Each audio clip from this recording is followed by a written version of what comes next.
Gambler the Whisper. Part 3 of 3. I called him the gambler because he loved to bet. He would always whisper to me, "I bet you a penny you can't make it to the bottom of the stairs." We would spend hours negotiating the bet, but since I didn't have the key or the strength to open the hatch, I could never fulfill his request. The key to the cellar was in the kitchen, high up over the stove. It hung next to the dried garlic and red lanterns on a jade key ring. Since my grandmother was so busy cooking during our trips to her home, twice a year, I never got to see the cellar door opened. She must have used the cellar, just not when I was visiting. As I got older, Gambler increased the stakes. "I bet you $10 you can't make it to the bottom of the stairs," he would whisper seductively. In the beginning, he would advise me to open the hatch. Eventually, his advice turned into suggestions, and then finally into demands. The final time we talked, he screamed, "I bet you your life you can't make it to the bottom of the stairs." I was 12 at the time, and I didn't like the idea that an old friend would challenge me like this. So I stayed up past my bedtime and waited for my parents to fall asleep. I quietly tiptoed across the courtyard to the kitchen where the cellar hatch key hung on the wall. I was tall enough now to reach the keys and strong enough to open the hatch. When I returned to the cellar door, I could hear seething and giggling in anticipation. He began laughing his all-out laughter, which I had never heard before or since.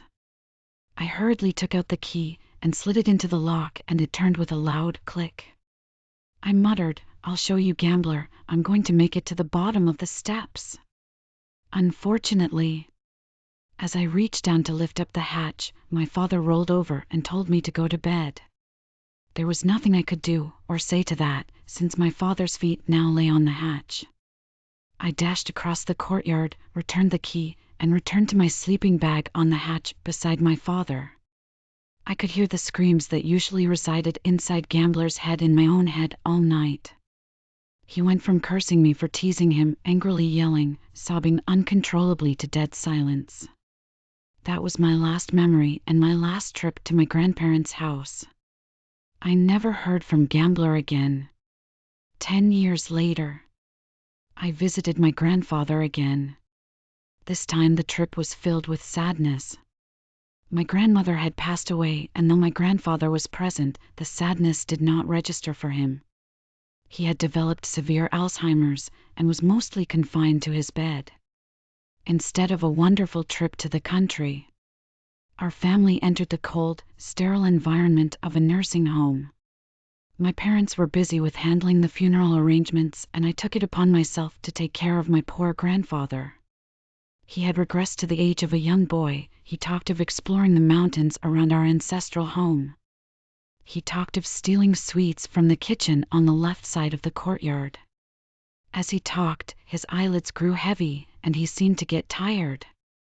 So I shared my own memories, and I was reminded of Gambler the Whisper.